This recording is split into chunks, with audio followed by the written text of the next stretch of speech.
Good evening, everyone. Thank you for being here tonight. We're here for a city council meeting, and it is Monday, April 18th, 2022. We'll start this meeting with a roll call and determination of quorum. Nordstrom. Here. Weifenbach. Here. Roberts. Stroman. Armstrong. Jones. Lehman. Solomon. Here. Evans. Drew. Here. We have a quorum. Okay, thank you. Next on the agenda is the invocation, which will be Pastor Ben Green, and following the invocation, the Pledge of Allegiance. Would you join me in praying this evening? Father, we come before you thankful for our city, thankful for the liberties and the rights and the responsibilities that you have given us of this amazing nation that you've placed us in, Lord. We're so thankful. We're thankful for our leaders. We're thankful for our city council, Lord, as your scriptures command us to pray for them and to honor them, Lord. So we want to pray for them for wisdom, for direction, for peace as they go about their work, that God, they would sense your favor, and Lord, help us as citizens to pray for them and to encourage them in their role, Lord. So we thank you. We are full of gratitude, and we pray that tonight that all the decisions and the comments that, God, we would be able to listen and hear each other and be able to accomplish the things that will bring the most good to our city. We pray this in Jesus' name. Amen. Amen. I pledge allegiance to the flag of the United States of America, republic for which it stands, one nation under God, indivisible, with liberty and justice for all.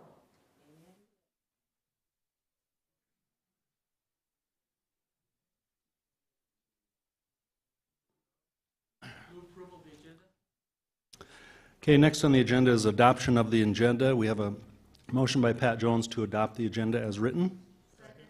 Second by Darla Drew. All in favor of that motion say aye. Aye. Any opposed say no. Motion carries. Okay, we have a proclamation to start with. Item 1 on the agenda is a proclamation for Sexual Assault Awareness Month, and I would like to have Heidi come up.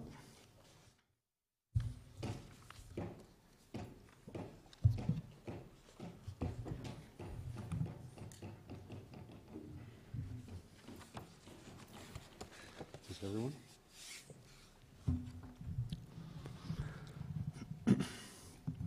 Whereas Working Against Violence, Inc., in conjunction with other organizations nationwide, designate April as Sexual Assault Awareness Month and declares April 27th, 2022 as Denim Day to draw attention to the fact that sexual violence remains a serious issue in our society. And whereas rape remains the most underreported crime in the United States, and whereas among the many statistics are these facts: every 2 minutes, someone in America is sexually assaulted. Approximately 1 in 5 women are raped during their lifetime. Youth under 18 account for about 44% of all reported rapes. At least 25% of women report experiencing sexual harassment in the workplace, and 75% of harassment victims experience retaliation when they report it. And whereas Sexual Assault Awareness Month and Denim Day were instituted to educate the public about sexual violence and victim blaming, as well to highlight the misconceptions that surround sexual violence. And whereas Working Against Violence promotes services for survivors of sexual violence through advocacy, training, counseling, support services, and education in schools and communities throughout Rapid City. Because with proper education and comprehensive prevention projects, sexual violence and its traumatizing effects are preventable. And whereas Rapid City, Pennington County, and South Dakota citizens are strongly encouraged to support educating persons in our community about the true impact of sexual harassment, abuse, assault, and rape in our community. Now therefore, I, Steve Allender, Mayor of Rapid City, South Dakota, do hereby proclaim the month of April 2022 and April 27th, respectively, as Sexual Assault Awareness Month and Denim Day in Rapid City. And I urge all citizens of Rapid City to participate in the events to observe sexual assault awareness and to help communicate the message that there is no excuse and never an invitation to harass, abuse, assault, or rape. A few words.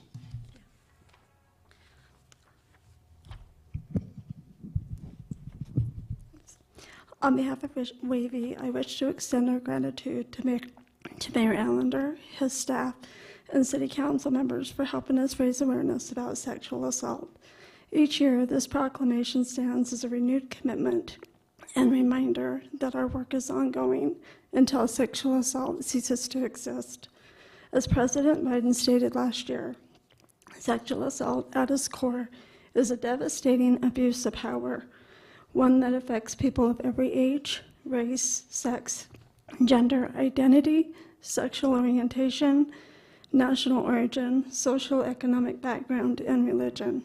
It is the responsibility of each of us to stand up and speak out against it, not only to improve the laws and services available to survivors, but also to change culture and the attitudes that allow sexual assault to proliferate. Whether through the words in a proclamation or teal posts hung throughout the community, we will continue to educate and find ways to raise public awareness about sexual assault.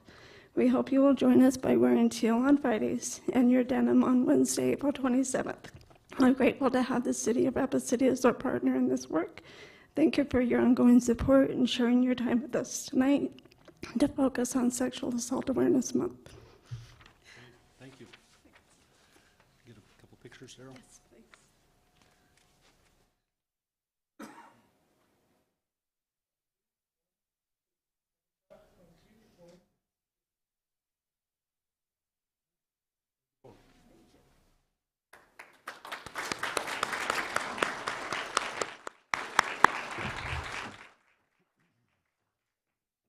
And now I have a proclamation for Earth Day, and following that will be an award presented by our Sustainability Committee. So would it be okay to have the Sustainability Committee to come on up?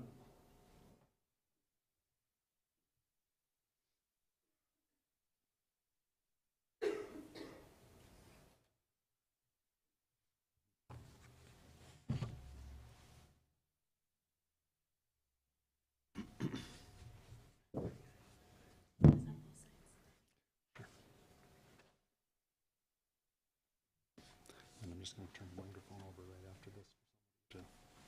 Is it you? Okay. Okay, I have an executive proclamation, and it states, whereas the first Earth Day was enacted in 1970 and engaged over 20 million Americans to advocate for a cleaner environment. And whereas Earth Day has now become a worldwide event celebrated annually on April 22nd and continues to highlight some of the most critical environmental issues facing humankind, both locally and globally. And whereas the annual celebration of Earth Day in Rapid City is an opportunity to demonstrate support for environmental protection and take action to ensure both present and future generations have access to clean air, land, and water. And whereas this year's Earth Day celebration is being organized by the Rapid City Standing Committee on Sustainability and Dakota Rural Action, Black Hills Chapter, and held in conjunction with Rapid City's 51st annual Citywide Cleanup Week, in which community members come together to collectively clean and beautify our community. And whereas several activities and events to learn about environmental issues and encourage protection of our community's natural resources have been planned for the public to participate in throughout the week of April 16th through 24th this year, such as Native Wildflower Seed Giveaway, a trail challenge, 2 movie showings at the Dahl Arts Center, public area and park cleanups, and educational sessions, including a sustainability-related poster session at South Dakota School of Mines. Now, therefore, I, Steve Allender, Mayor of Rapid City, do hereby proclaim April 22nd, 2022 as Earth Day in Rapid City, and encourage all residents to protect the environment in order to sustain a healthy planet and community on this day and every day. And now I'll turn this over to the Sustainability Committee. Hi, guys. My name is Ria, and I'm the secretary of the Sustainability Committee.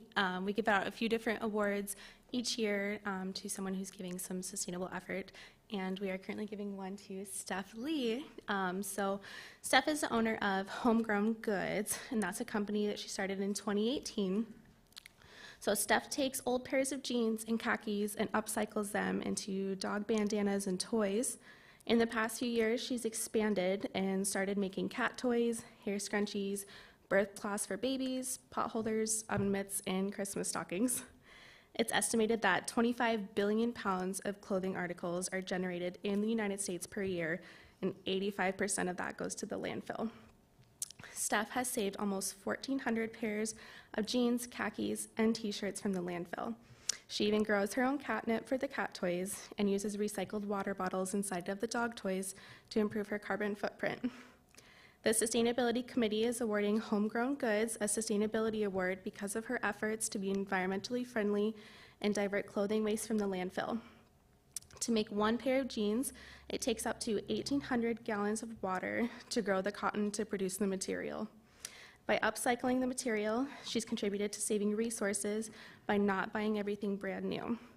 We are proud to honor Steph and Homegrown Goods for her sustainable practices and being a wonderful example of social, economic, and environmental sustainability in Rapid City, South Dakota.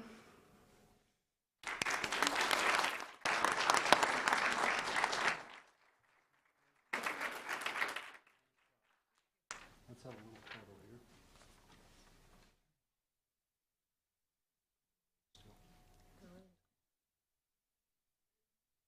Here, first shot on 2, 1.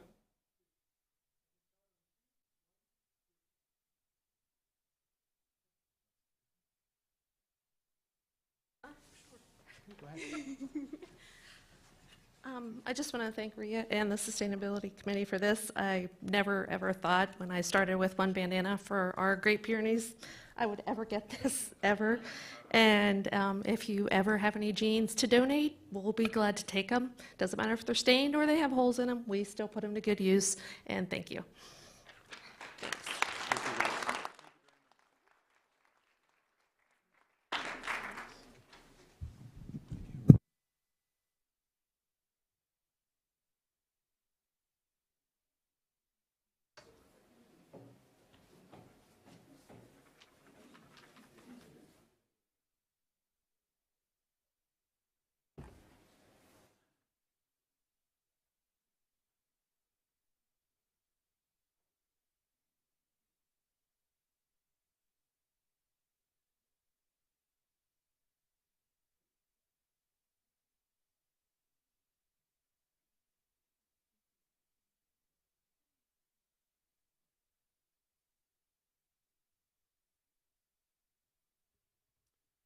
Okay, now on the agenda we have general public comment.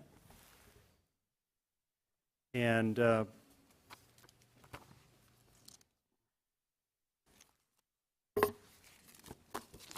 have a number of speaker forms tonight. All the speakers who speak during general public comment will get 3 minutes. We ask you to respect that time limit. You can see how you're doing over here by looking at these lights.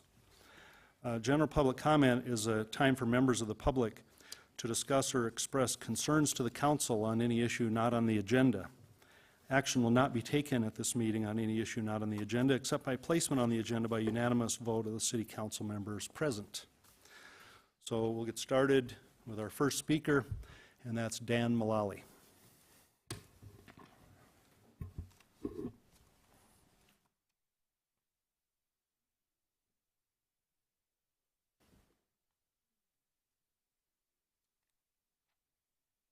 Good evening. Thank you, Mr. Mayor and council members. My name is Dan Mullally, and I and my wife own 6 rental units in North Rapid, and I'd like to address some of the crime issues and some possible ideas here.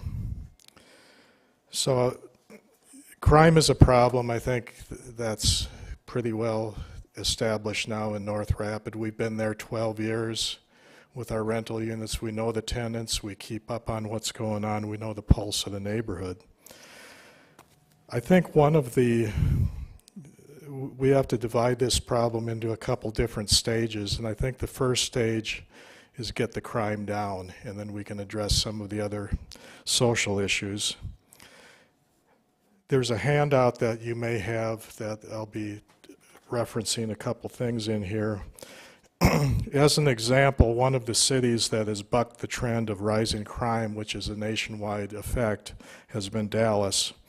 And their efforts have reduced robberies by 27%. And they're using evidence-based methods. In other words, they have metrics that measure the results, and they don't just go blindly open loop down some pathway. They look at whether it's working or not. And one of the things they did is divide the city into grids. And I think they were like 300-foot grids or something. And they scored each grid based on the crime. So they took the top scoring grids, they call them hot spots, and they targeted them. One of the things they did, they would have a surge of police cars deployed with emergency lights on during peak hours. And they would also have specialized officers monitoring repeat offenders. And the light idea seems kind of strange and maybe a little invasive. However, if you look at the results, they had a 50% reduction in violent crime after they initiated these two methods. So I can't help but think on a smaller scale, these things could be considered in North Rapid. Also in this handout, there's some data from Chicago and Minneapolis, and these data show that there's a clear correlation between police stops and crime, and it's hard to argue against that if you just look at those plots. Yes, this requires more manpower, although I think it has to be done. I'll end by saying that we know the neighborhood. If the city wants to really understand what's going on in our section of the neighborhood there by Roosevelt Park, we're available to talk to you. Here's a quote from Robert Kennedy, Attorney General in the 1960s. "Every society gets the kind of criminal it deserves. What is equally true is that every community gets the kind of law enforcement it insists on." Thank you. Thank you. Next is Tina Mullally.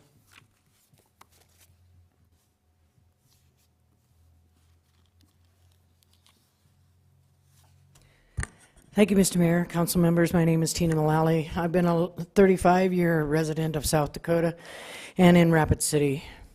I have 6 rental units in North Rapid, and I'd like to think that we're performing a good service to the community. We've been there 12 years and haven't raised our rent, so our tenants are very happy with that. We have survived eviction moratoriums. We don't get any government subsidies. And we've talked to you before. The last time was when Nathan Graham, an innocent homicide victim, had moved here from Pennsylvania to work. He was shot in the head in front of one of our rental units on East Philadelphia. We've met with the PD administration about the crime and are again asking for help. We recently lost one of our best tenants. They moved here from Kentucky with the promise of freedom and a good, safe community to raise their children. Quite often, I'd get reports from them on drug deals, prostitution, gunshots, rapes, and other crimes going on right outside their front door on Herman and East New York.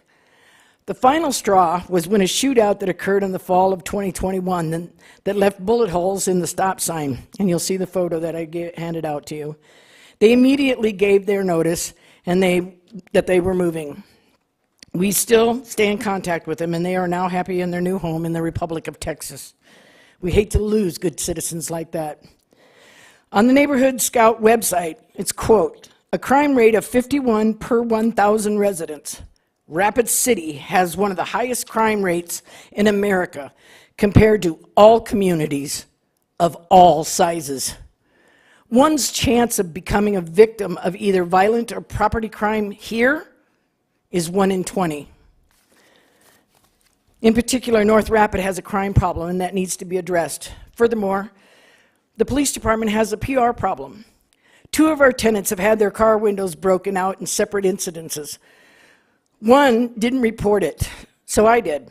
When I talk to our tenants about the need to report vandalism, I get the same response. Quote, "What's the point? Nothing ever happens anyway." This is, in effect, the citizens saying they no longer think the police can protect them.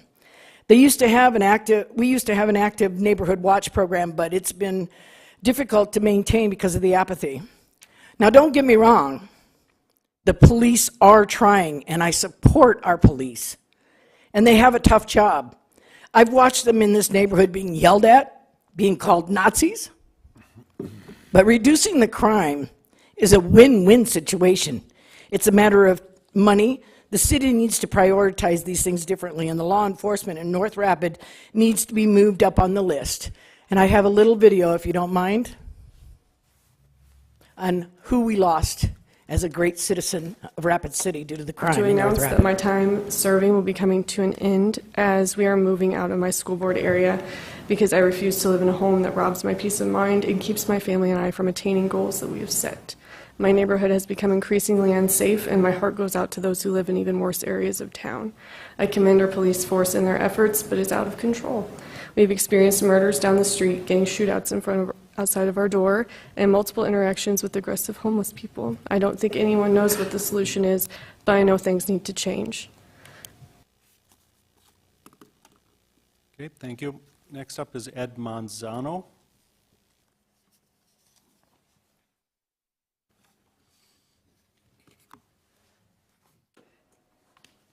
Good evening, City Council. This evening, I'm here wearing 2 hats. First, I am retired military president of the Black Hills War Monument Association. I wanted to update the City Council on the War Monument project. We're hoping to be 100% funded by June 1st. The major issue we have is for surveillance cameras to monitor the monument site. We have a short-term solution. We have found a camera for 2022 and 2023 that will enable us to monitor the site and pass information to law enforcement if needed. However, long-term, we'd like to know if the city can plan for and fund a surveillance camera system for the entire park, including the monument site. As you know, the city has a rising crime rate, and with a Wi-Fi system with cameras, we can see and call law enforcement if somebody is damaging our walls of honor that'll have 700 names of our Black Hills soldiers that have been killed in the wars. The other hat that I'm wearing tonight is as a citizen, husband, and father of Rapid City. Speaking of crime, I need to express my deep concern and even my outrage. On November 28, 2021, a juvenile shot and killed another juvenile 1 block behind my home where I walk my dog every night. To this day, we do not know the status of the case. We do not know what has happened to the shooter. We know that the young man that was shot died. We don't know if this young man's in jail, if he's walking the streets. This event shook my wife and I up because we moved here from another state to escape this type of violence. There's been a 600% rise in murder from 2016 to 2020, and I have printed out, and I am going to read the names of the victims so that we understand that these are people, young people who've died. Jeanette Jumping Eagle, 22, murdered January 11th, 2020. Harry Black Bear, 48, murdered June 6, 2020. James Donner, 39, murdered August 3rd, 2020, still no arrest. Joseph Bradford, 63, beaten to death in his home, no information, no arrest. Charles Redwillow, Ashley Nagy, and Dakota Kaiser, triple homicide, August 24th, 25th, from a hired hitman from the Bronx, New York.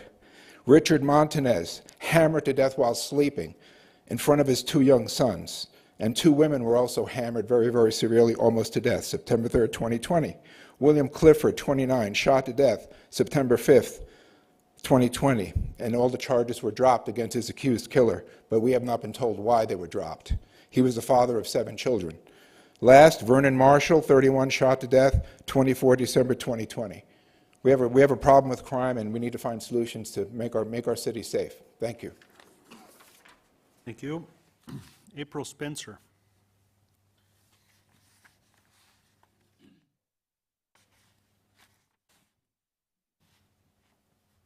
Hi, good evening. My name is April Spencer. Thank you, Mayor and City Council members, for letting me speak. I'm actually one of the Mullally's tenants over in East Philadelphia Street. I've actually been there for about 3 years, and in those 3 years, I have actually used Roosevelt Park to do my running and exercise. And the amount of crime that has happened in that area has caused me to not use the area that I would love to, because on multiple occasions I felt like I was being stalked by a van or a vehicle. And when I run through the park, I feel like I'm not very safe with a lot of the people that hang out there on a constant basis. It's not just sometimes, it's a lot of the time. And I was actually in the house on the street next to a shooting. I don't have specific details for you, but I know that there was a shooting on the corner of East Philadelphia and that road right there, and it wasn't great. And I know that I've had stuff stolen out of my front yard, and I did not report the stealing. I probably should have, just so that the police have record of it, but I didn't think it was that big of a deal because I wouldn't want to waste the police time with tiki torches being stolen out of my front yard. But for them to steal it, they would have had to cross my fence and into the yard. So it would be trespassing, stealing, and it's been happening on a constant basis the past 3 years. And I've also heard shots fired in 1 o'clock, 2 o'clock in the morning. So my concern basically is the crime also in my neighborhood. And thank you for your time. Thank you. Next up is Robert Schaff.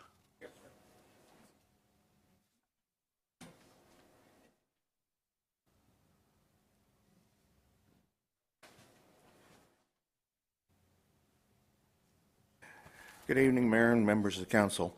I had asked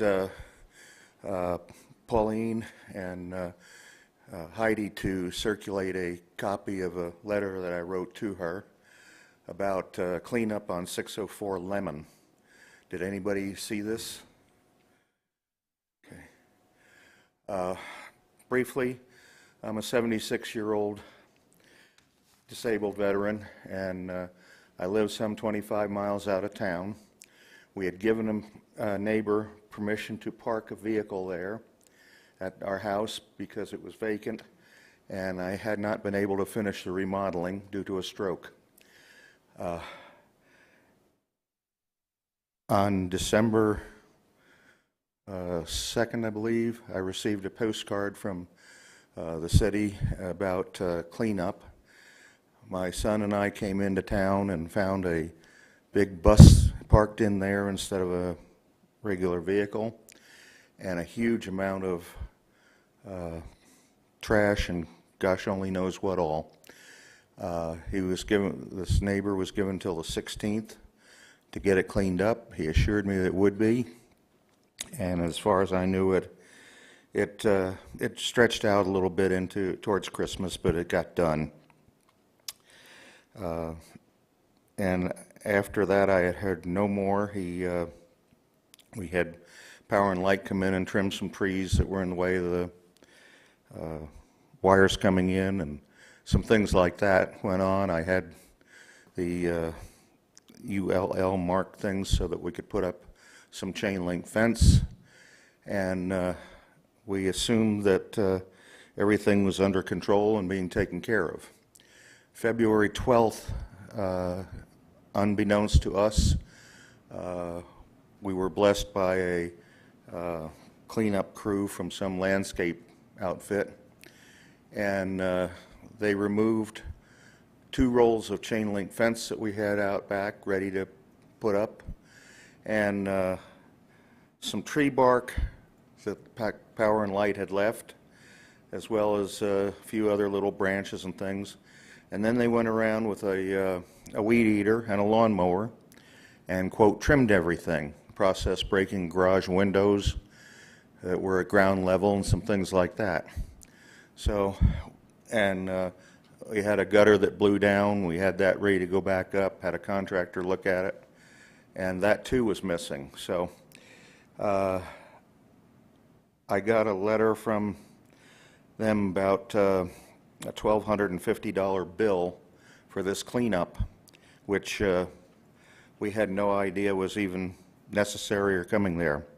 Anyway, I went in and talked to the people at the cleanup thing, and they said, no, we were sorry, we just were late getting it done. So, but they sent us a postcard in the first place, so they could have sent us something in the second and let us know. No consideration at all, and I respectfully request that our $1,250 be returned to us. Everything is taken care of and will be, so I appreciate your time. Thank you very much. Thank you. That'll take us through general public comment, now into non-public hearing items, items 4 through 27. We'll open up public comment on items 4 through 26. We have a few speaker requests. First, on items 6 and 7, Judd Nielsen.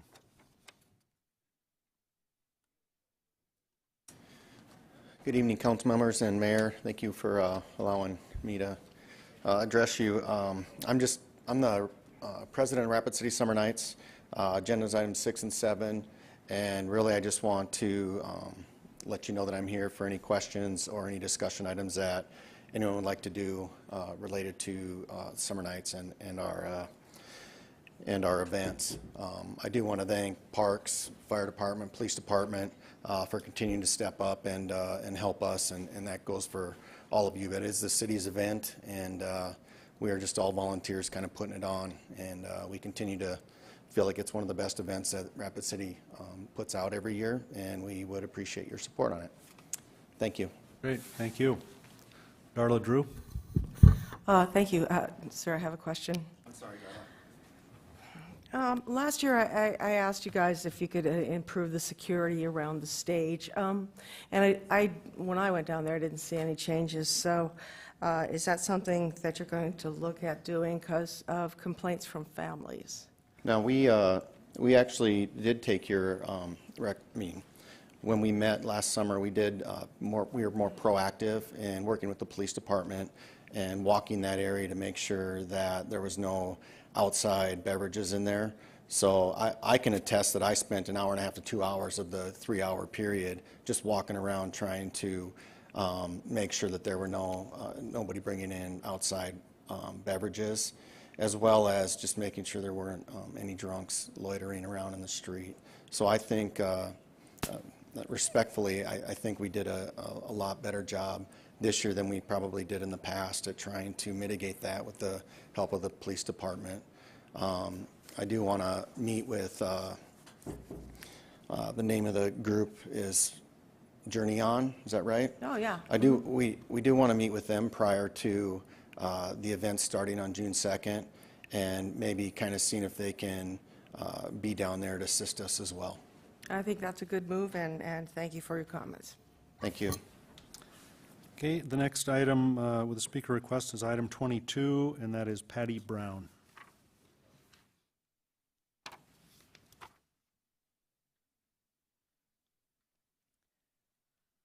Hi.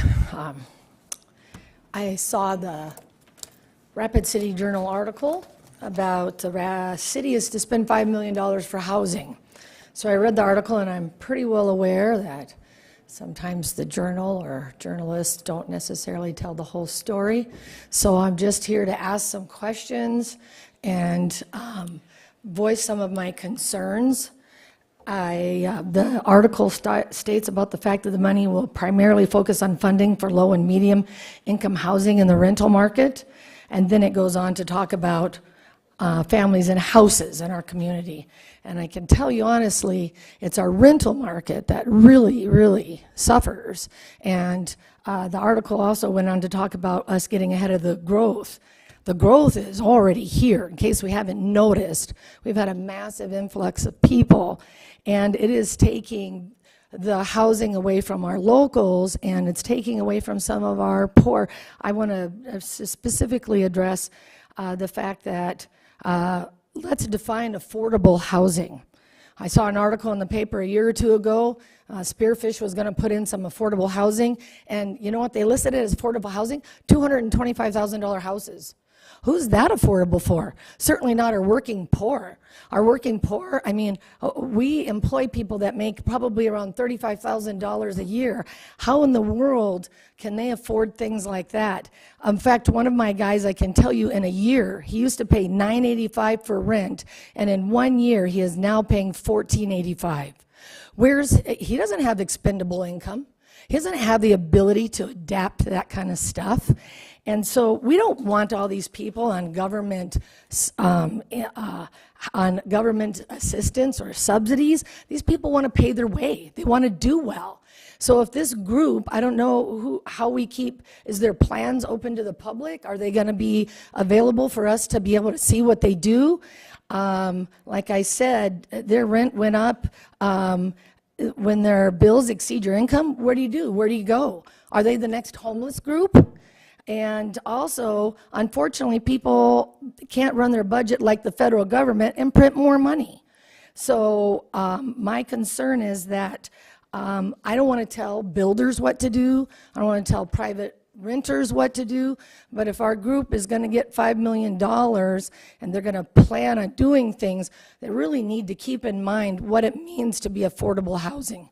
Who are they targeting and what are we targeting and how are we targeting these people so that these people are, number one, middle income people already have a rental market. There's already a bunch of stuff being opened up over behind Menards in the $1,500 to $22,000 range a month. So I think they're already being taken care of. And so like I said, mostly we need rentals that are affordable. And if that's what the city's going to do, I'd like to know who's going to manage it to make sure that it stays reasonable in a low crime area. Obviously, the crime's a problem, and we put our rentals in high crime areas. Thank you. Thank you. And that'll take us through that public comment period. And now we're on to consent items, items 4 through 26. This is a time when the council may approve all of these items or pull certain items off. We'll go to Jason Solomon. Thank you, Mr. Mayor. Pull item 22, please. Okay. Any other items the council would wish to pull? Richie Nordstrom. Thank you, Mayor. Item 23. Okay, Pauline Sumption. Thank you, Mr. Mayor. I need to pull items 17 and 18, please. Okay, any other items? If not, then can we have a motion to approve the consent items with the exception of 17, 18, 22, and 23? We have a motion by John Roberts and second by Lance Lehman. All in favor of that motion, say aye. Aye. Opposed? Motion carries. Going to item 17. Approve resolution number 2022-028, a resolution levying assessment for abatement of nuisances.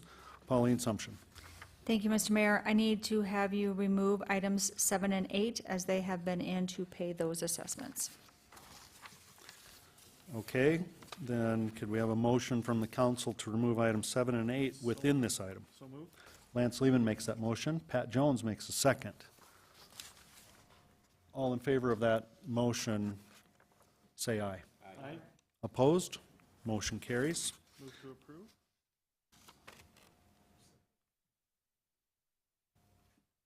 As amended. The way I understood you asking for a motion was to remove those, but not necessarily to approve. Oh, okay. With the, all right, them all right. removed. So Then with items 7 and 8 removed from item 17. and Lance amended, Lehman, yeah. Motion to approve the item. And Mr. Evans seconded it. Bill Evans made a second. All right, all in favor of that motion, say aye. Aye. Opposed? Motion carries. Item 18 then. On this item, I would like you to remove numbers 4 and 7, as they also have come in and paid their assessments. Okay, we have a motion by Lance Lehman to approve this item with the exception of 4 and 7. Second by Bill Evans. We'll go to Ron Weifenbach. Thank you, Mr. Mayor. We had a gentleman come in and talk. This isn't his item, is it, Mr. Shaft?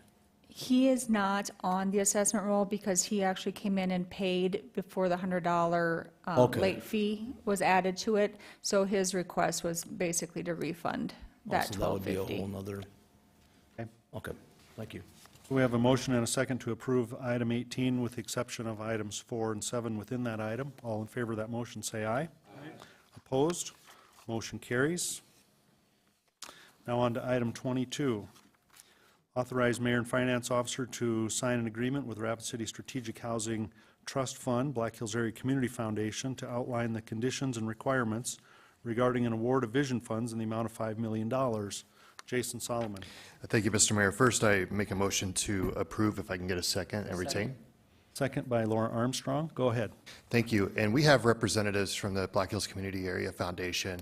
I thought your questions were on point. And in fact, part of the reason for this Vision Fund approval was to address that very need because the people that need it. So Liz or Alan, I'm not sure who's going to come up, but would you mind, for the community and for our reminder, giving a brief overview of what the Strategic Housing Fund is for, please? Of course, sure. The $5 million in Vision Funds will be primarily used for very low interest loans for development that addresses the need for under market housing, for that is below average median income. So right now we've got one project in the works, Common Bond Communities. It has 5 out of the 42 units that'll be at market. Everything else will be under market. It'll be 60%. Some will even go down to 35% of AMI. So we know we have a need in that lower end of the market. This is not for home ownership. This is for multifamily rentals. So that's our focus. And I've given the speaker my business card. We can talk tomorrow more about this. If she's got other questions, I'd be happy to address them. And I appreciate that clarification. And I know when I was asked about this, I mentioned families and homes. Families don't just live in single-family units. We live in apartments, mobile homes, you name it. So I appreciate that we have this fund. And the great thing about this fund, it provides a loan. And so to develop these kind of properties, and then it's paid back, right back into the fund so that it can fund other projects, because without the assistance, they may or may not get done in the quantity that we would need. So that, anyways, that's a brief overview. I thank you for that. It looks like we have a couple of other council members that want to chime in as well. Thank you. Richie Nordstrom. Thank you, Mayor. Ms. Hamburg, a question for Ms. Hamburg, if I may. Yes, please. Liz, good evening. I applaud you for doing all the hard work behind the scenes and everything that came about to get this project on the Vision Fund list.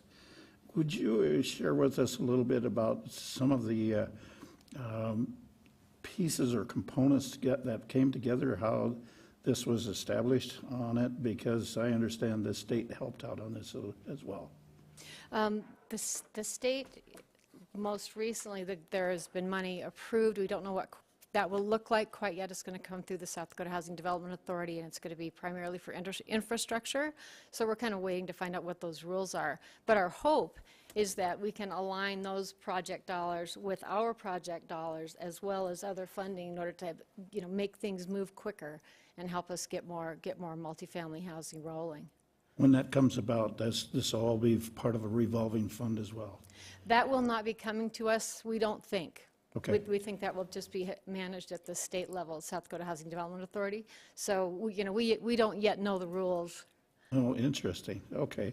Then have you got a definition of affordable housing or attainable housing or houses that can be within a person's reach? Have you got a definition for that? Average median income in Rapid City for the last study was about $55,000 per year per household, and that's where we're looking at average median income and rents that allow 30% of your income to be spent on housing. So that's kind of the rule of thumb that we're using. We're also in the middle of funding another study because we know in the past 2 years things have just blown up. We know that we have less inventory than we need, and we know we have more people moving here. And so we know that the problem is just getting more and more intense. So we're doing another study to find out where we are, what our needs are, what we've got in the works already. Very good. I'll be looking forward to seeing that report. Thank you. I yield. John Roberts. Liz, thank you for coming in. I would like to have you kind of comment on how you're also leveraging this money with the Vukurovich Foundation, and so if you could just Oh, absolutely. Thank you for that. In addition to the Vision Funds, we have received $5 million from the John T. Vakurovich Foundation for this trust fund. We've also received $1 million from the Dakota Charitable Foundation to build this fund. And we also have had individual donors that have provided, from $20 a month up to $50,000 from individual donors to help build this asset. And again, this is going to be a revolving asset, so when these dollars are sent out the door, they will come back, and we can reissue those dollars. We can continue to build this housing trust fund and invest in housing work in Rapid City. Thank you very much. I haven't had a chance to sit down and talk with you yet, but I know it's coming soon. But I did have a chance to sit down and talk with Alan. And it looks like one of the things that you're going to try to prioritize is only putting certain amounts of money in every, so you're not going to be putting all your eggs in one basket. You're going to help to, and before I get on that, I want to talk about your study a little bit. So the group that I work with that we're working on affordable housing, the last study we did, because the project we're looking at doing right now is 180 units of workforce housing, so 60% of AMI. And just in that 60% range, our housing study showed that there was 1,800 families that are affected in that range. And that's just one of the many ranges. I mean, we are so far behind in housing in Rapid City right now that it's scary. The lady that talked earlier, she's very concerned about, where people are going and what's affordable, what's not affordable. It's sad that $250,000 barely builds a 900 square foot house now, okay? When you factor in the lots, the average cost just to put a single family lot in Rapid City, the cost, not of the land, just the infrastructure cost of a lot is $40,000. So you start factoring in all these monetary amounts, it's very difficult. It's very, very difficult. And unfortunately, we're getting to the point where there's a large section of the population that's going to rely on this type of housing. And we're so far behind, it's going to take us years to catch up. Years to catch up. But I was very impressed when I talked to Alan and the fact that you're only putting limited amounts of money in each of these projects instead of throwing them all towards one project. That'll help incentivize other people, like the people I work with, to come to Rapid to do these, projects that are so desperately needed in Rapid City. So thank you for what you do. Thank you for what you do, Alan. I don't know if you sent me that email yet. I haven't seen it, but we still need to set up something with my clients. So thank you. Thank you. Greg Stroman. Thank you, Mayor. May I address Liz also? Please do. So, Liz, I want to say thank you. We appreciate the efforts of you and the Black Hills Area Community Foundation and the Vakurovich Foundation, Mr. Solano. This isn't something that just happened overnight. I mean, you guys have been working on this for a long time. Can you tell us a little bit about how you got started and Oh, absolutely. Yeah, this initiative grew out of a collective impact work that started in 2017, where we had a philanthropist we were working with, and we really looked at a variety of aspects of the city and where we really needed to devote resources, where we felt that we could make the biggest difference for the most people. And at the Black Hills Area Community Foundation, we've continued to work on food security and housing. Those are two issues that will always be there, they'll always require effort, and we want to make a special effort to focus on those two. The housing work, we had a study that was funded by the John T. Vakurovich Foundation, and that was in 2018. And that is what we are working to update now, because we know that that data is no longer what we're dealing with in the housing market. But we have multi-stakeholders at the table with the Strategic Housing Trust Fund decision-making. We work with the city, we work with the county, we work with developers, we work with bankers. So we have a lot of input from a variety of stakeholders as we're making these decisions. And again, as Mr. Solomon said, this is going to be a fraction of the capital stack, but it will be something that will incent a development to keep a percentage of those units under market so people can afford to live there. Thank you, appreciate it. I yield. Ron Weifenbach. Thank you, Mr. Mayor. Thank you. I thank the Black Hills Area Community Foundation for putting this together. I just wanted to address the ladies' concerns in the audience, so I could see the frustration. You're not alone. There's a lot of people in the community that feeling the same type of pain. We're generating a whole new class of people in the working poor, people that are trying to just make it. I have rental properties. You've heard some testimony from other people that have rental properties. One of the things that I find in the community to try to keep it is we all got to come together. It's all integral, from the police department to the elected officials to the everything that costs money. All these things are conducive.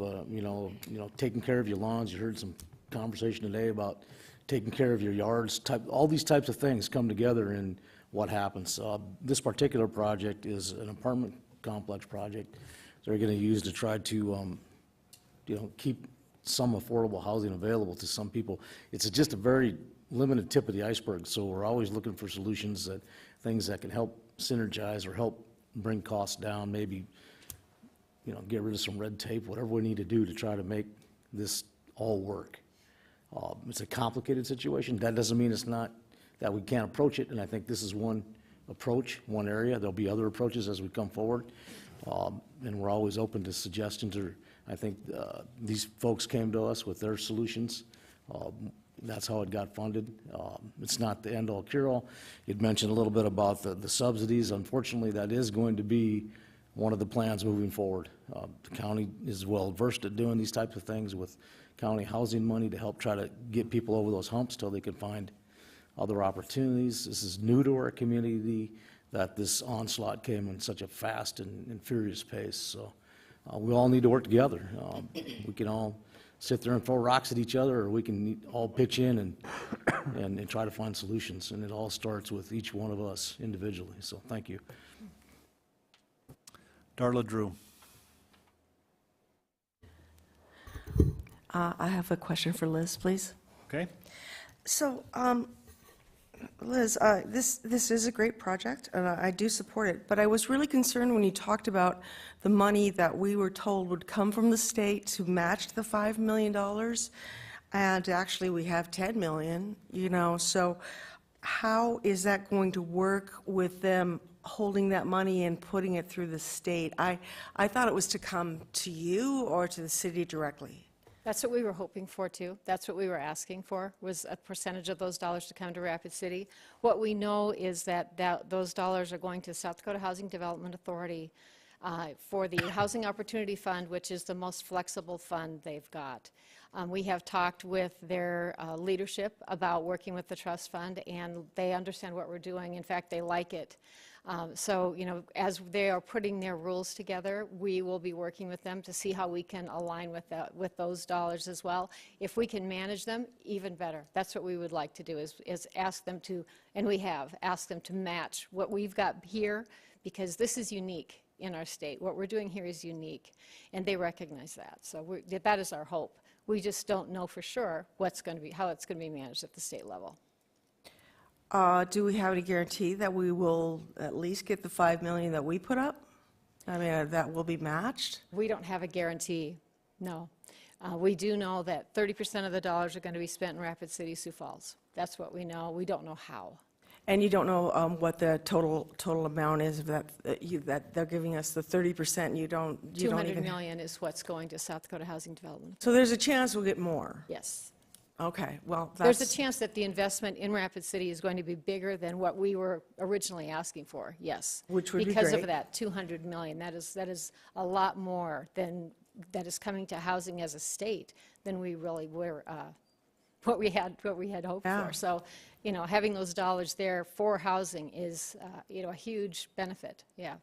Do you feel that your organization, if it gets a windfall, would be able to handle that situation? You have yes, people in absolutely. place? Mm-hmm. Okay. Yeah, absolutely. When and a will lot you- of community foundations across the nation are doing this kind of work. Okay. When will you know? We're hopeful July 1st, we will have everything hammered out, but we don't know yet. Okay, all right, well, Yeah. thank you. I'd love to give you more details, but I just don't have them. We can only hope for more. Exactly, exactly. Okay, well, I yield, thank you. Item 22, we have a motion on the floor for approval. All in favor of that motion, say aye. Aye. Opposed? Motion carries. Item 23, award bid total for hot mixed asphaltic concrete for various city departments, opened on April 12th, 2022 to the lowest responsible bidder, Western Construction, in the amount of $161,805. Richie Nordstrom. Thank you, Mayor. I just wanted to make some comments about this item, and first of all, may I make a motion to approve this item? Yes, and a second by John Roberts. Thank have you. the floor. I just wanted to make some comments about this item and the following items. That I was reading over the bid amounts that are coming in, and the advertising authority, it looks like it's coming on what I call commodities, and the prices are coming in a lot better than what the advertising authority is suggesting. And so it looks like we'll have a very good year as far as being able to purchase these products from our vendors. And I just wanted to thank everybody for participating that did in the bid process. And I can't say enough about all the hard work these guys put into everything to come up with these dollar amounts. So thank you. All right, thank you. We have a motion on the floor to approve item 23. All in favor of approval, say aye. Aye. Opposed? Motion carries. That'll take us through our consent items. Now on to non-consent items, item 27. There's no speaker form for this item. Item 27, approve the introduction and first reading of ordinance number 6463, an ordinance to revise the regulations relating to alarm monitoring services by amending Chapter 5.24 and creating a new Chapter 5.26 of the Rapid City Municipal Code. Motion to approve by Roberts and a second by Lehman. All in favor of approval, say aye. Aye. Opposed? Motion carries. Now down to public hearing items 28 through 35. We'll open the public hearing comment period on those items. We have some speaker requests on item 33. So again, just a reminder, all the speakers tonight have a 3-minute time limit, and you can watch these lights up here. The first one, and I apologize about the name, Joe Maylander. Must not be right. He's going to correct me. Hello, Council. My name is Joe Maylander with Clearwell Engineering. I'm the design engineer for the Project 33. The request tonight is for approval of the initial plan development application to add 27 homes to the existing Terra Kennedy manufactured home community. The proposed homes will have a minimum individual lot area of 3,200 square feet, which exceeds the city's minimum lot size, and larger lots are proposed as well, located around the perimeter of the site. A private loop road will meet city standards, is proposed with the project, and there are no new connections to public streets proposed. Each home lot will have 2 parking stalls at the home, and an additional 15 guest parking stalls are proposed, which exceeds the city's minimum standards. Approximately 40 trees are planned for landscaping the project. Most of these are being planned along the perimeter to provide screening. Additionally, a 6-foot privacy fence is proposed along the north, east, and south sides of the project. An open space and playground area are planned as well. As part of this design, or part of this project, a trip generation report was completed and provided to the city. The report finds that a total of 17 AM peak hour trips and 24 PM peak hour trips will be generated by this site after build out. New private utilities will be installed throughout the project, and all utilities will be designed to meet city requirements. This project is being proposed to help address the huge demand for housing in Rapid City. The property is currently used for manufactured homes, and the future land use plan allows for this use. The project will meet all applicable city codes, including floodplain development codes. The proposed landscaping and lot size and guest parking exceeds the city standard. The project will add a private road and private utilities, so there's no increased maintenance responsibilities for city staff. And I work primarily in manufactured home developments, and I understand the neighbor's preference that this be designed as something else. However, I believe that those preferences should not restrict an owner's right to develop their project. This project is recommended for approval by city staff, and it received unanimous approval from the Planning Commission. Tonight we ask that the city continue to support this project, and thank you for your time and consideration. Thank you. Next speaker is Michelle Gomez.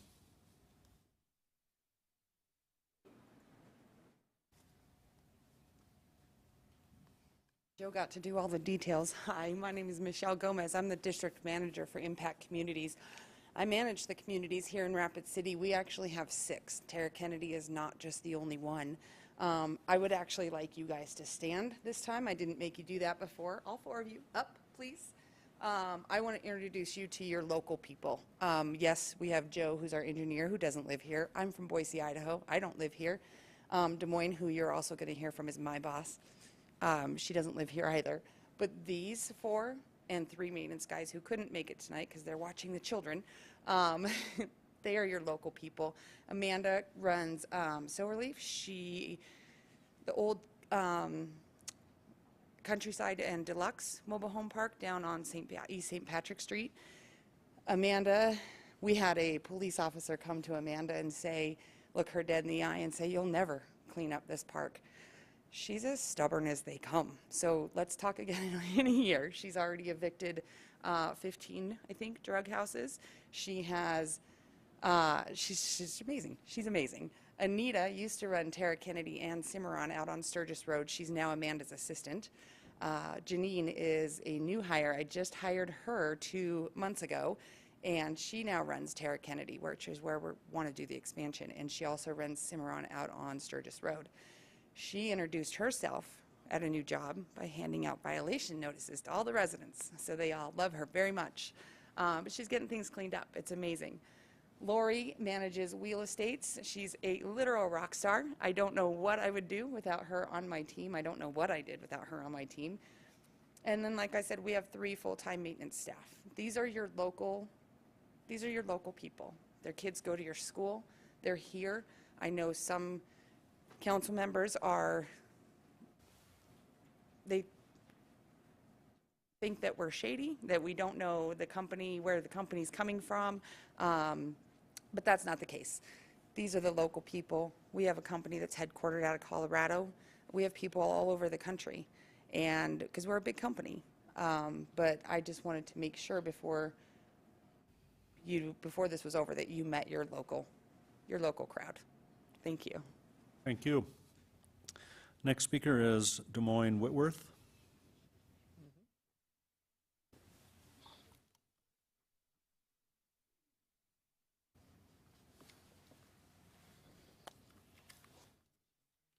Good evening. My name is Des Moines Whitworth. I'm the Regional Vice President with Impact Communities. I live in Houston, Texas, and I've been associated with the Rapid City Communities since 2018. And as Michelle said, we have numerous communities here in town, and I'd like to think that we've established ourselves as a responsible property owner. We've worked hard to clean up the parks that we manage here in town. I'm here to speak to concerns brought up by the neighboring homeowners opposing this project, as well as some comments, previously posted comments by Councilmember Pat Jones.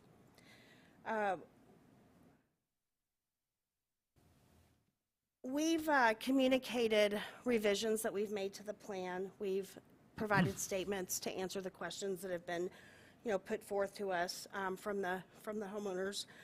We've provided. I'm sorry. Is that better? I apologize. We've provided internal documents, such as our management agreement, to explain who we are. It's been an ongoing discussion, lots of questions about who is Impact, who owns the community. Basically, we are a management company. Not every business owner, investor wants to operate or run the daily operations of the business that they invest in. So they hire our company to come in and manage the day-to-day operations, to make the decisions. They provide us, you know, the power to make those decisions, and we're accountable. So we are the accountable party, and that's been a big question. So I've attempted many times in many ways to explain who we are, but basically we've been hired by the investors, who are many different individuals, to manage the property. We have successfully improved the operations at the communities that we've taken over, and this was Chief Deputy Marshal Chip Primus attested to this during the March 24th meeting, just our level of cooperation and the differences that we've made in the parks after we've taken them over. Additionally, the Rapid City Police Department disproved the claims related to the heightened criminal activity in our park. I'm aware that that the appeal that was submitted to the Planning Commission's approval of our request indicates that there were 268 calls for service, as opposed to the 17 reported by Captain John Olson at the March 24th meeting. However, those calls are not associated with impact communities. We do not have full control of all of the homes, the lots, the mobile homes on Orchard Lane, Melody Lane, Terrace Street, Scott Street, South Cactus Drive, East Fairmont. Those are not fully in our control. We do have homes there, but they're not all of our homes. The condition of South Valley Drive should not be a determining factor whether this gets approved or not, and that was another item listed on their appeal. In regard to the 100-year floodplain, flood development isn't prohibited, and our project plans meet all the requirements for development in a floodplain. This is not something that we take lightly. We want to create, you know, safe, comfortable environment, community for people to call home. We certainly aren't trying to put anyone in danger. Another point on the appeal was that there was only one point of egress. Our original plan had two. Okay, I'm done. That's fine. Thank you. Thank you. Okay, next speaker, Jay Schmidt.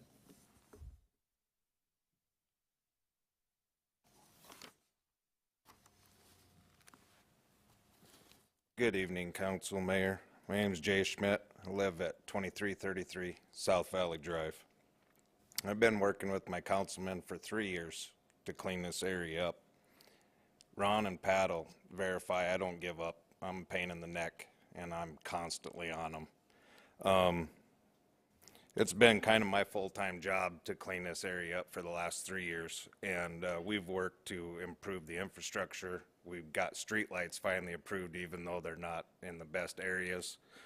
I've worked with the Sheriff's Office, the Police Department, to curb the violence along with the crime in the area and the drug use. I know law enforcement can't do it alone. It's time for the owners of these parks and these apartment buildings to start protecting their own areas some. If they need to hire private security to curb these issues, that's what they need to do, but they need to clean it up. I maintain and watch my land and my area, so why do they not do theirs? Without making these owners take care of their existing problems before we allow expansions is why some of the areas in this town has gone the way they have gone.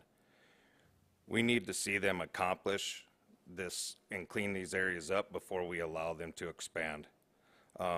It's time for us to realize that law enforcement can't be everywhere and do everything. Property owners need to start securing their own stuff. As it was brought up earlier, the crime statistics, we did have 265 calls for service in that area. That goes all the way up the hill, all them trailer parks. I don't know how many of you have 265 calls of law enforcement. That's not fire or ambulance. That is only law enforcement. That's a lot in 1 year. We have met with the developers. We've given them our issues. They still haven't really ever addressed anything. They say we shouldn't stand in the way of their ability to develop their land, but two of my neighbors actually offered to purchase that property from them for the same price that they bought it for, and we were going to turn it into a park or a green space. Because what is so important, and I emailed all of you pictures, is we can't forget the flood that happened in 1972. That area is where all the trailers that came down collected in there. There was dead bodies floating down there. There's one individual here that lived there during that time. He helped with the body recoveries. He'll be able to tell you more. But that's just something we should not and we cannot allow an expansion of more mobile homes down there where we could possibly have another flood. Thank you. Thank you. Bruce Rook.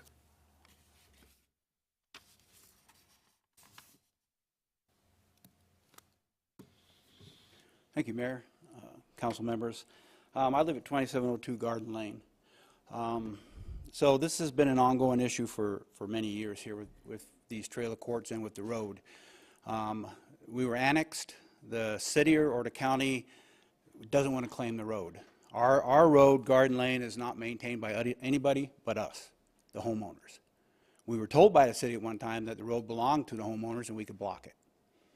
We didn't. Okay. My driveway, after the road was redone and resurfaced, flooded. I have pictures. It was because of the high level. There was seven layers of asphalt on that road, and the money didn't want to be spent to do what they wanted to do. The company said it needed to be ground down and at least 6 inches. Wasn't done. The top of South Valley Drive is gravel, washboard gravel. It was asphalt at one time, but now it's washboard gravel. The road's not maintained. Garden Lane's one car going down at a time. The bridge down there floods every year. Every year that bridge floods down there. It's a hazard. It's a hazard to the residents that live down there. It's a hazard to people traveling that road. And there's no fix for it. Nothing's been proposed to the city or to the residents about a fix. And we've brought it forward, and we've brought it forward, and we've brought it forward. And we fought annexation, and we fought that, and we're fighting this, and we will continue to fight this. There is a flooding issue there, and this council needs to take that into consideration. June of 2008, former Mayor Don Barnett quoted, this is a quote from him, "Speak passionately and eloquently about the aftermath of the flood and one of its legacies, the greenway that stretches along Rapid Creek through the city. He urges people to continue to be vigilant to protect it from encroachment from development. The urban floodplain is a safe place to visit. It's a stupid place to sleep." I don't know what more can be said about that. A neighbor was there that night when it flooded. He pulled people out of that trailer court. He watched bodies float by. He watched those trailers get washed away. I was here during the flood. I was a 10-year-old boy. I seen the aftermath. I lived that aftermath. And this is stupid for these trailers to be allowed to be put into a floodplain. 100-year floodplain, 50-year floodplain. It doesn't matter. It's dumb for it to be put there. And whoever makes the decision, allows it to go through, that's going to come back on you. That will come back on you. It shouldn't happen. It should not happen. And we fought it. Go drive through the trailer court. 265 calls in 1 year. Chief, is that a lot of calls for an area?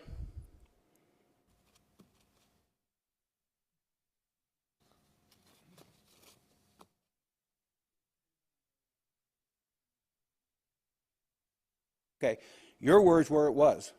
You told us it was. It's a lot of calls for that area. It is a lot of calls, and we live it there, and I'm getting tired of living it. And it's not going to get better by putting 28 trailers in this little area. Thank you. Thank you.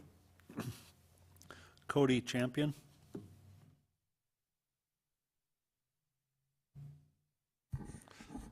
Thank you.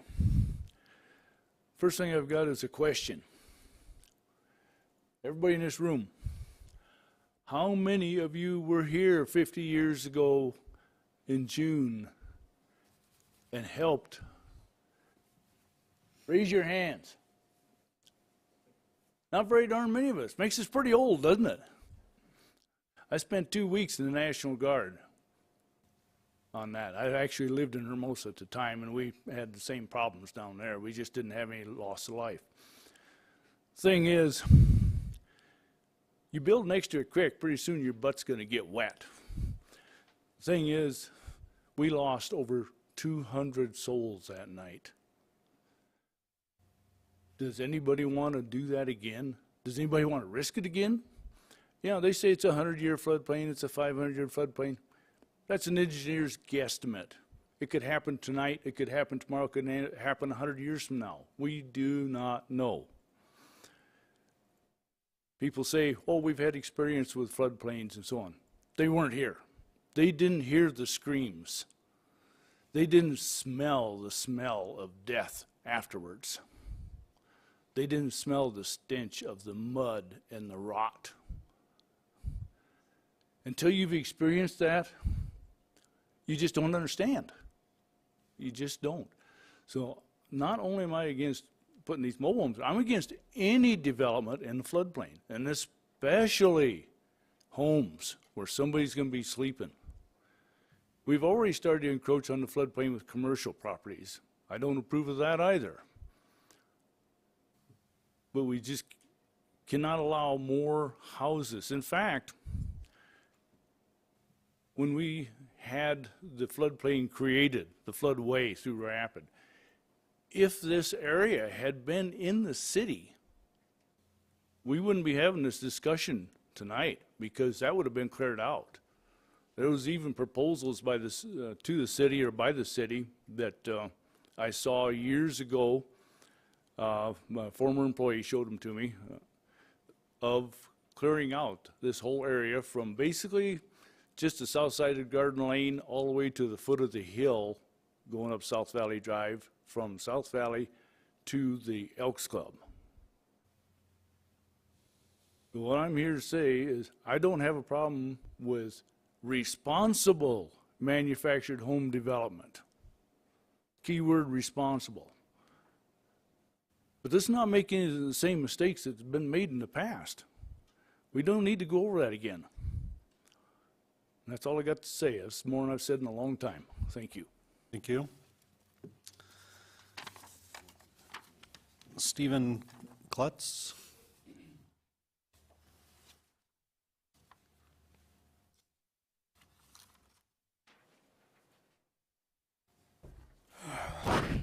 My name is Stephen Klotz. I reside on Garden Lane. I live directly across the street from this proposed development. I want to first of all thank you for taking your time, the effort you put forth to serve on this council. It's a lot of work. I appreciate it.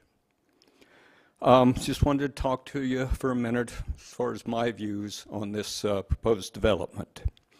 We do not know who owns this property. They go under the name of Terra Kennedy MHP2 LLC. At a meeting that a lot of us citizens and one of the aldermen attended, we were promised that we would get that information. The management company has since rescinded that, and they refused to provide us that information. So we don't know where they're from for sure. We can only guess. I see when I count the number of lots on this plat for future development, I count 30. Now that's the last plat I was provided. Maybe something's changed. Maybe I can't count. But at any rate, the smallest lot is 3,150 square feet. The largest is 4,779 square feet. Most of them are in the 100-year floodplain. All, I believe, of the existing homes in this development are in the 100-year floodplain. Given the history of 1972 flood and this property, where the old-timers tell the stories of pulling the dead bodies out of the flood waters there, you really want to be the group that's responsible for allowing that to happen again? You know, Don Barnett, he was the mayor at that time, and he's written a book now called Thorns and Roses. And here's a quote from that book. Sunday evening, 48 hours after the beginning of the flood, the council voted to take the first steps to prevent future mobile homes from relocating near the creek. This decision became the heart and soul of the massive recovery. You know, we've been hearing about the number of police calls in the area also, and I'd like to thank Tara Kennedy for finally removing the drug house. It's been there for a number of years. People have complained about it. Okay, the people have been evicted. That's gone. I guess the allegations of the prostitution aren't that important, but you judge for yourself. So it's my opinion of myself, the property owners in that area, and everyone that I have talked to says this is not a good idea. These developers are from out of town, they're from out of state, they only have their own financial interest at heart, not the interests of our community. That's not the way Rapid City should grow. Thank you. Thank you. Next speaker is Dottie. Dottie? I would ask you to pronounce your last name, please. Krudoff. Okay. Okay. Had I known that North Rapid would have been here, I would have gotten up and spoke about some of the crime that happened there, because it happened from the trailer house, the drug house, straight across from me. The kid up there that had autism that was going to go get sugar from his grandmother was one of the kids that was murdered up in North Rapid by one of the people that was living in the drug house. And I worked with Marco Glass on that and let him know that that kid was directly from there. And there was also a warrant that was issued to another kid that lived there also. There was at any given time 10 people living in that trailer house at any given time. Now, again, I will thank you guys for evicting that house. My dog does not bark nearly as much as she used to. Now, I'm going to speak about the speeders on South Valley. It's unreal. It's like it's speeder paradise on that road. Speeder took out my whole front yard on December 24th. My whole yard was gone. Everything I had out there, gone. They also took out 3 of the mailboxes at the trailer house. If they would like to come and talk to me, I can tell them how they can get that taken care of. But the speed is unbelievable. We had 2 little kids on bicycles just the other day riding, and a red pickup was just flying down that road. We had Jason actually called the cops, and as far as I know, they never did show up to discuss that. And those little kids were scared. And it would have been in January, I believe. It was a fairly warm night. A kid was riding his scooter right past my house, and a white pickup went flying by, nicked his scooter, and he had to fly into my ditch. And I ran outside, and he goes, call my mom. So that's what got done there. And his mom come and picked up his scooter, and it was in pieces. So that is a huge issue out there in South Valley. I know it don't have much to do with the trailer court, but adding 27 more that are all going to slow down or speed up, it's crazy. They put out radar things out there. It's like they're just trying to see how fast they can go before they even, because there's nobody there to stop them, but they want to see what that number is. And it's crazy out there. And the flood. My house is directly across from that trailer house. I had water in my family room from the flood. My neighbor lady, her whole house was underwater. And they were on the west side of this trailer court. And my dad was one of them that had to come into Rapid and help stack up the bodies. So I might not have been old enough, but I remember the stories. That's all I have to say. Thank you. And that's all the speakers for this item, so we'll close the public comment period.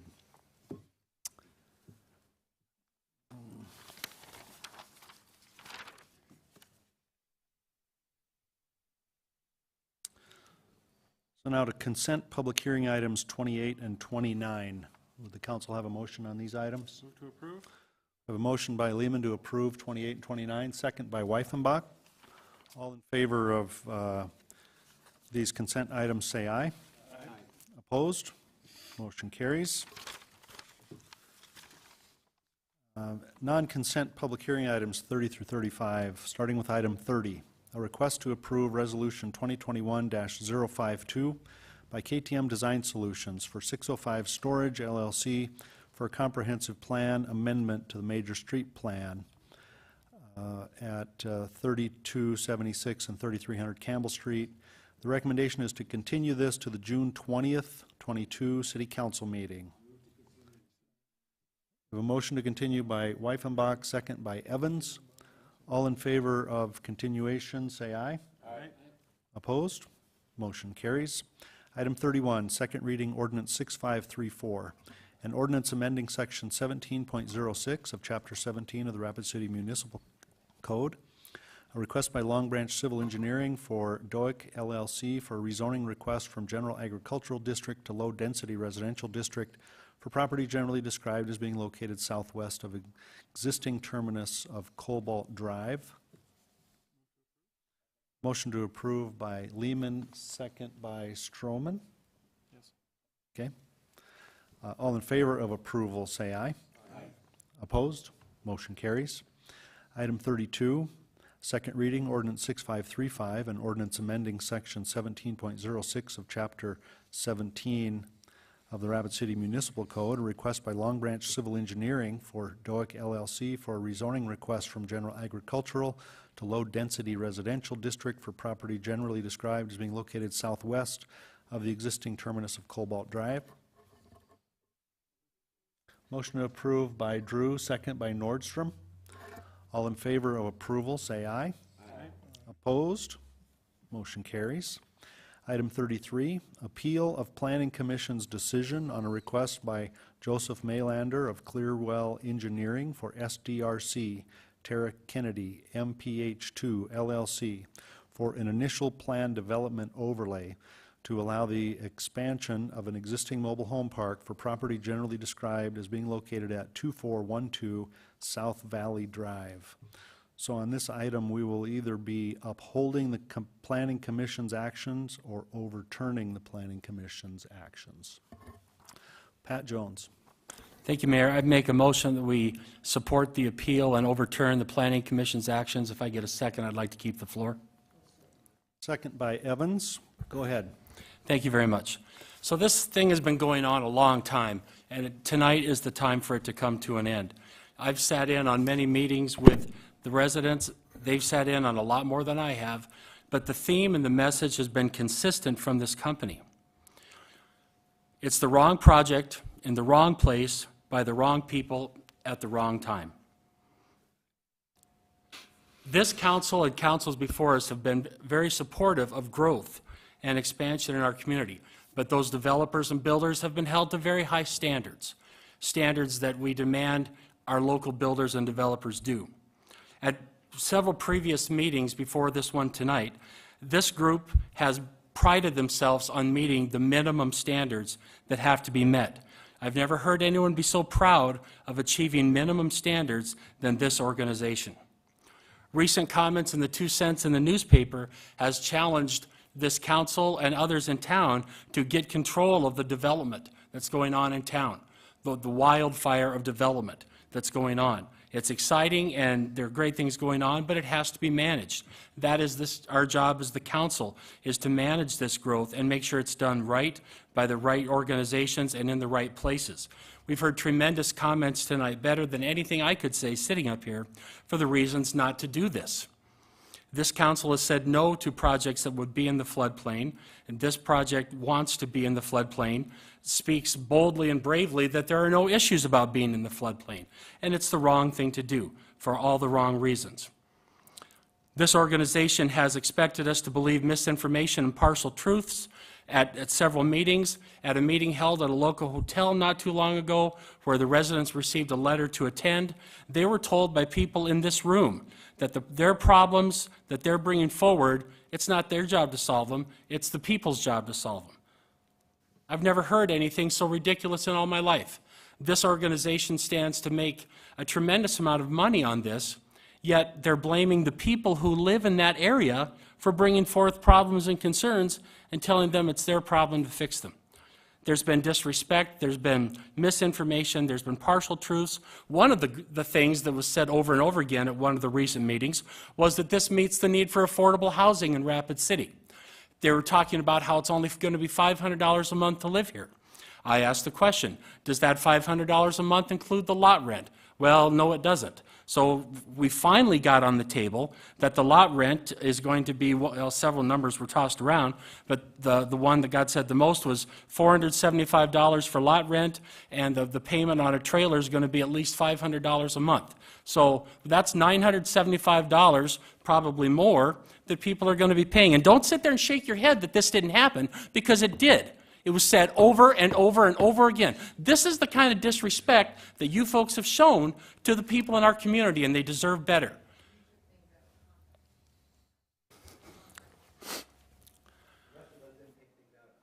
Okay, let's all take a deep breath and let's continue, okay? I apologize. But I'm speaking the truth up here because I've been at several of these meetings.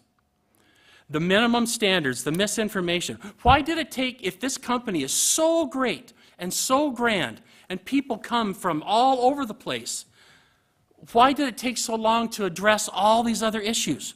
Why is it just now, when this organization wants to build and do this, that all these things are being taken care of? I asked so many times for the names and phone numbers of the two people in this town that we can call with issues. And I have text messages from people sitting out here and others, oh, I'll get it to you as soon as I'm in front of my computer, or I'll send it to you when I do this. Tonight, people stood up, we were told first names, we were never told last names, and we still haven't been given phone numbers. So the ongoing disrespect to our residents out there, the lack of meeting the standards, and maybe on paper it met the standards, but it doesn't meet the standards that Rapid City expects and that the residents of Rapid City deserve. That's why I'm big on this. The people who live out there deserve better. They truly do. And this company doesn't deserve to do business in Rapid City like this until they've earned the respect and proved themselves that they are a fair and good business for us to do business with and commit to. Thank you. Ron Weifenbach.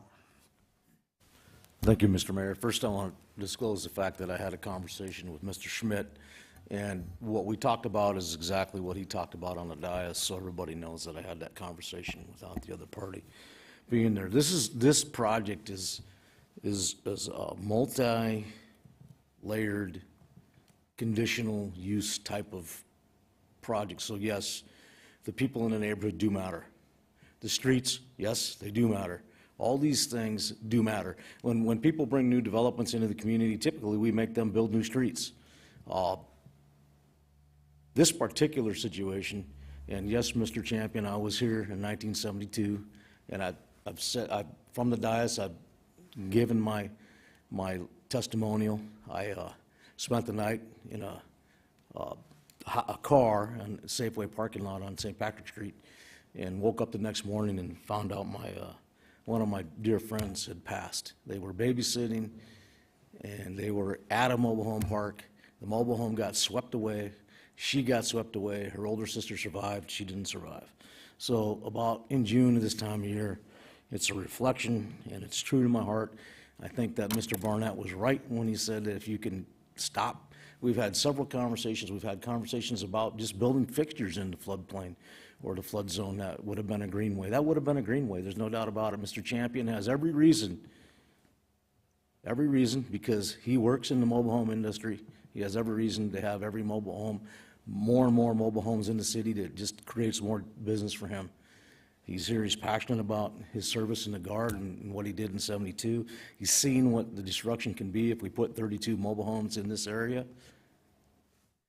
And it just so happens, I was on a tour of the area because you guys were talking about the flooding that's taking place in there. There's a multi-layered amount of flooding that's happening in that area.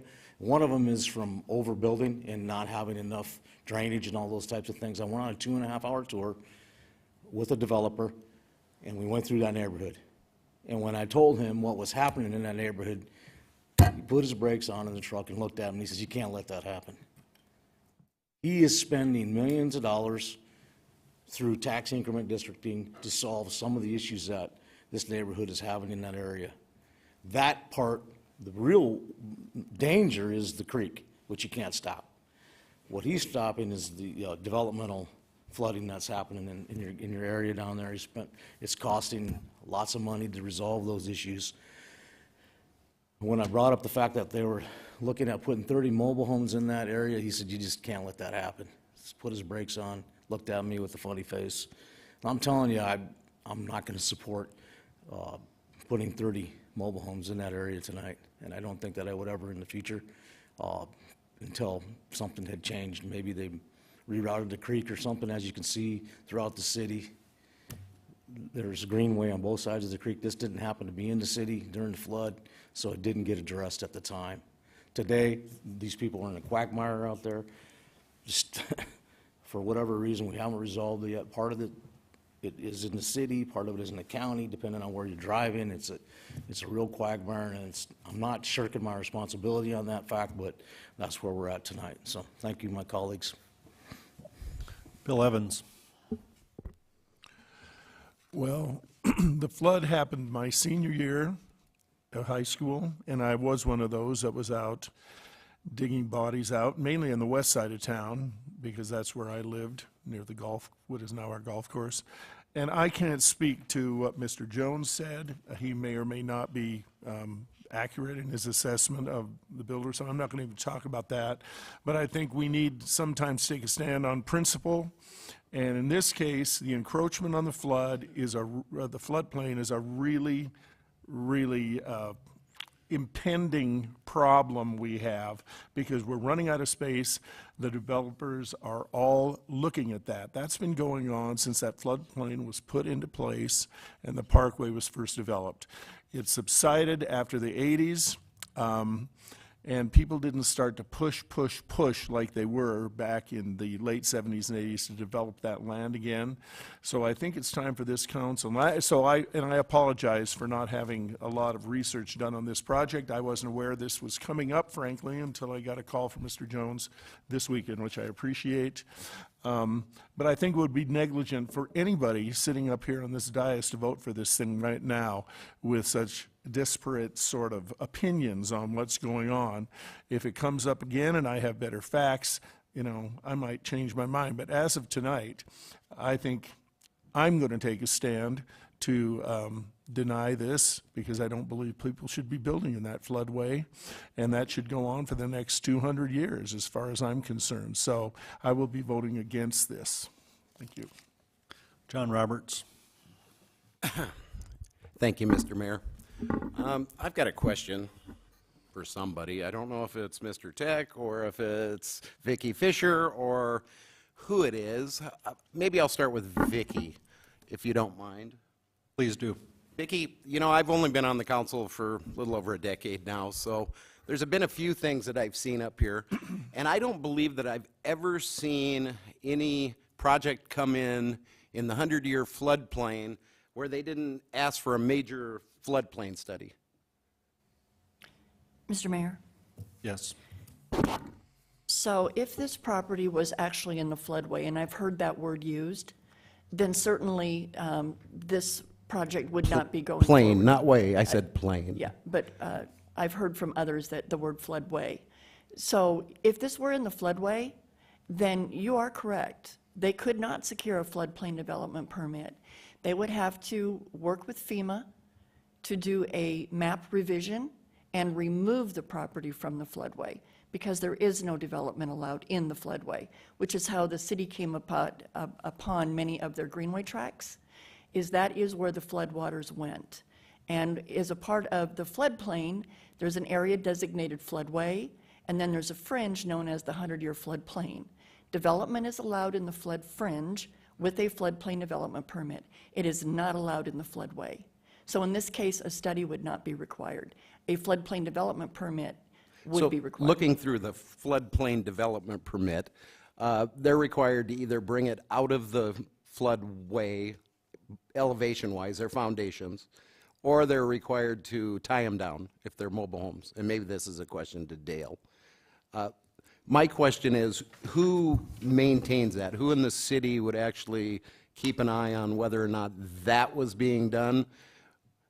As part of the, any sort of building permit that were requested, a floodplain development permit would be necessary for each structure. They would have to demonstrate that both the elevation requirements are met per the floodplain development ordinance and any anchoring as well if necessary.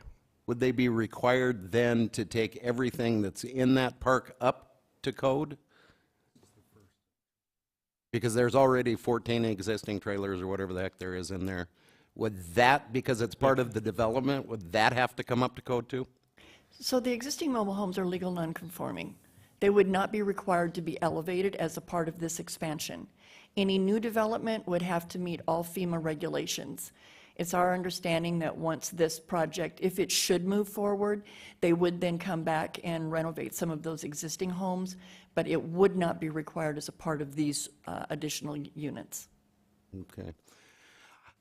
Thank you, I appreciate that.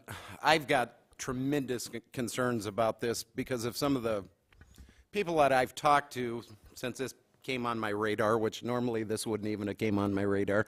Thank you, Pat. I don't agree with a lot of the things that you're saying about this company. I think everybody has a right to do business in Rapid City, and there's a lot of people out there that don't want people to know who they are, and I get that too.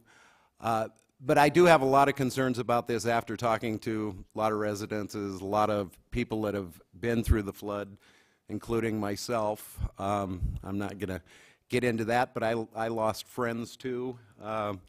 And anyway, I did talk to somebody that lived in that area for many years, and they said during the 72 flood, there was somewhere between 8 and 12 foot of water roughly in this area of this lot.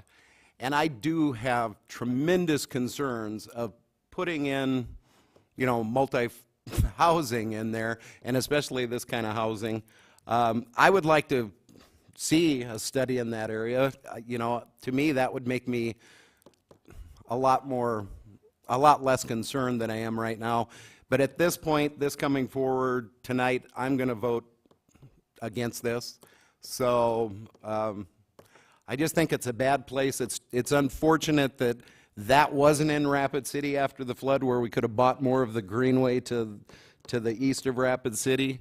And it's unfortunate that there's a lot of properties down in there around the creek that someday is going to become another issue. So anyway, thank you. Darla Drew.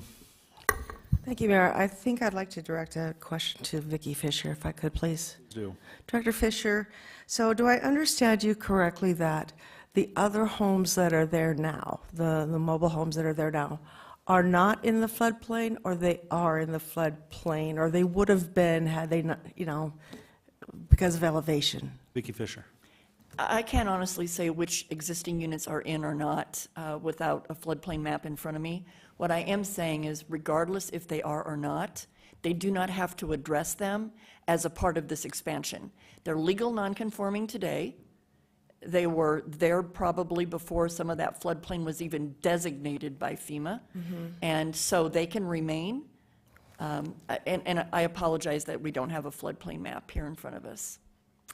Well, I was here for the flood as well, and lost friends and things, but we made the corrections.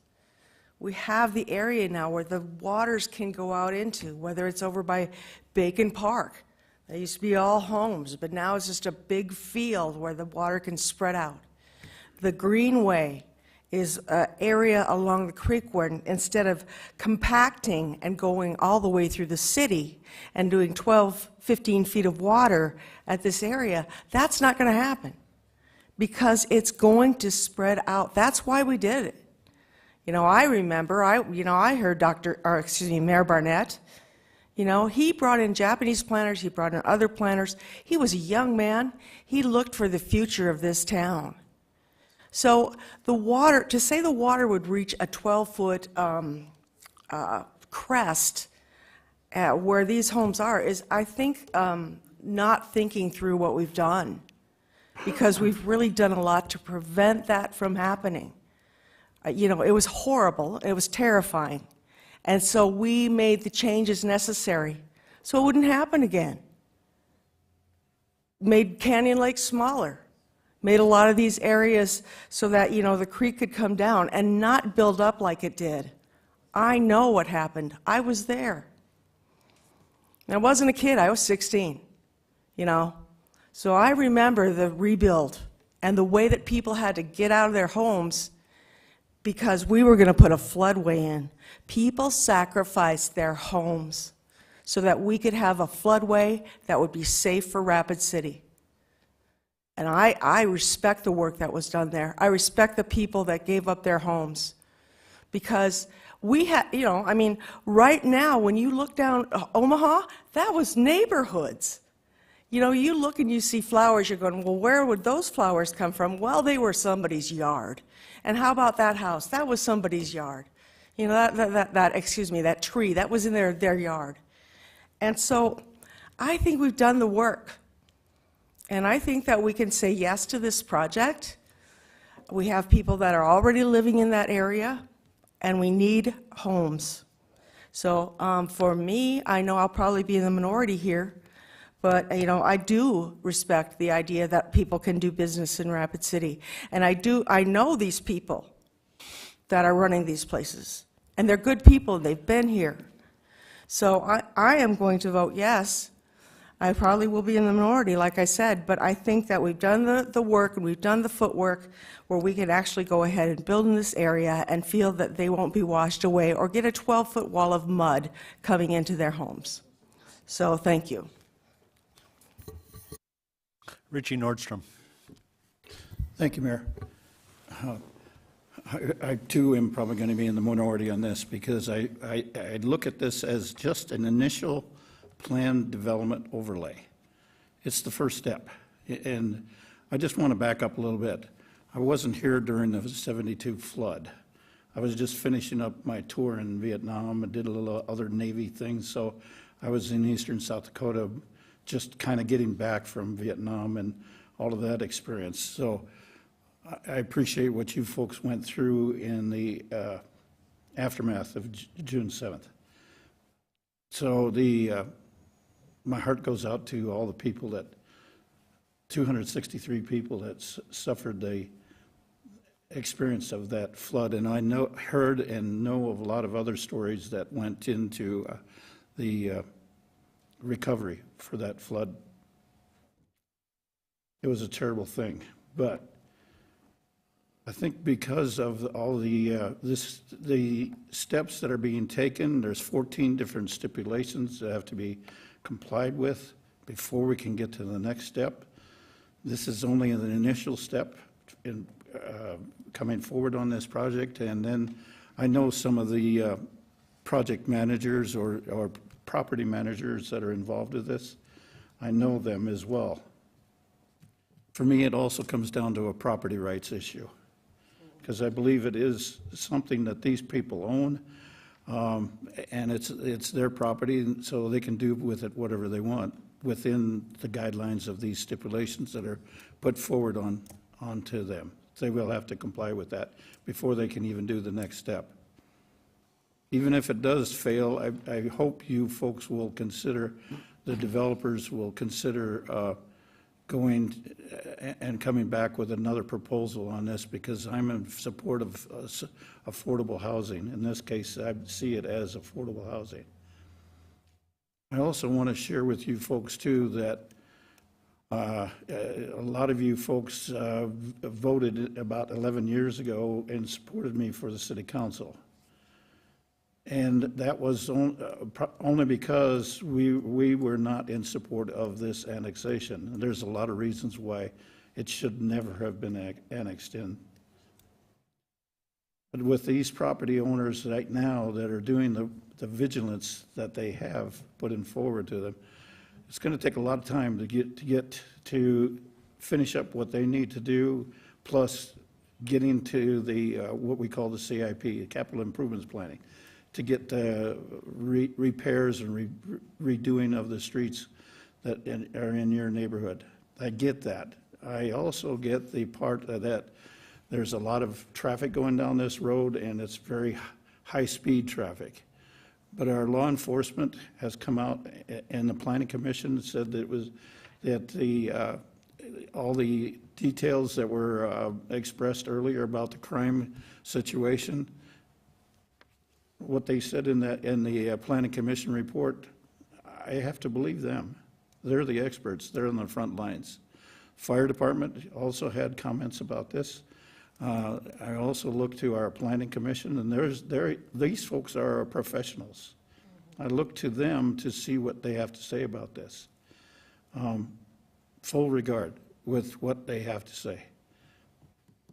And if the gentleman I forgot what your name is, the gentleman in the blue with the cane, you said something about doing all the code enforcement, cleaning up of that area. I applaud you for doing that. We need people like you in this community. We really do. The additional people that we have around the city of Rapid City could use your expertise as well. So I like what you're doing. But I still have to agree with the people that are coming into this city wanting to give more housing to some people. That will be a big help. Again, this is only an initial step. They've got 14 things to do that before they can even take this to the next step. So I want to give them the opportunity to try it and go forward with those 14 different stipulations. Thank you, Mayor. I'll yield. Okay, thank you. I'd like to call on Community Development Director Vicki Fisher to explain to us what the process is for this particular item. This is, I understand this is the first of 2 public hearings that we'll have to, would you please explain? That is correct, Mayor. So because this is a conditional use and it's located within a planned development, the initial plan development that's before you tonight is to just review the concept. The full design of what this park would look like with those units, with parking and the playground area and the access road along the south lot line, et cetera, will come in as a part of a final plan development. That will then be, again, another public hearing and is appealable to council. Okay, thank you. Okay, folks, the motion on the table tonight is to overturn the Planning Commission's decision. So a yes vote will overturn the Planning Commission's decision. Everyone get this? A no vote will affirm the Planning Commission's decision. So yes will overturn, no will affirm. So it's time to vote now on this item, and we'll go to a roll call vote, please. Jones. Yes. Lehman. Aye. Sullivan. Aye. Evans. Drew. No. Nordstrom. No. Weifenbach. Aye. Roberts. Aye. Stroman. Armstrong.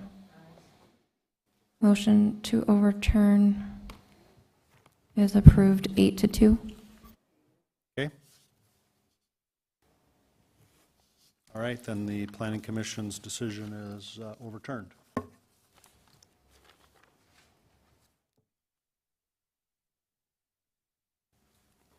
right. Next item on the agenda. Item 34.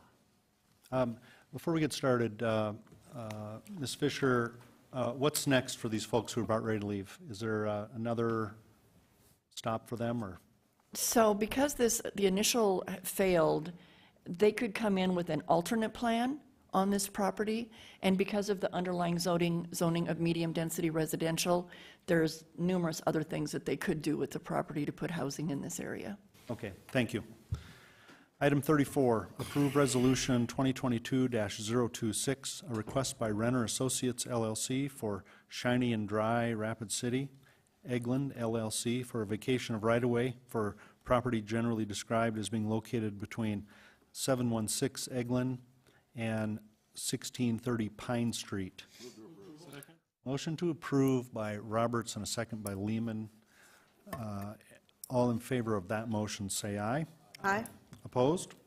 Motion carries. Item 35, approve resolution 2022-027, a request by Renner Associates LLC for Shiny and Dry Rapid City Eglin LLC for a vacation of right-of-way for property generally described as being located between 716 Eglin and 1630 Pine Street.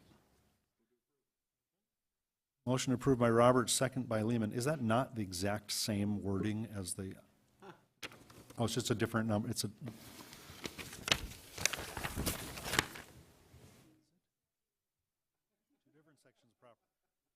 two different sections, she says. Okay, we have a motion to approve then. All in favor of approval, say aye. Aye. Opposed? Motion carries. Item 36, the bill list. We'll go to Finance Director Pauline Sumption. Thank you, Mr. Mayor. There are no additions to the bill list, so the total is that which is attached at $8,148,973.13. Motion to approve, Solomon. Second, Roberts. All in favor of approval, say aye. Aye. Opposed? Motion carries. Motion to adjourn, Lehman. Second, Jones. All in favor, say aye. We're adjourned. Thank you, everyone.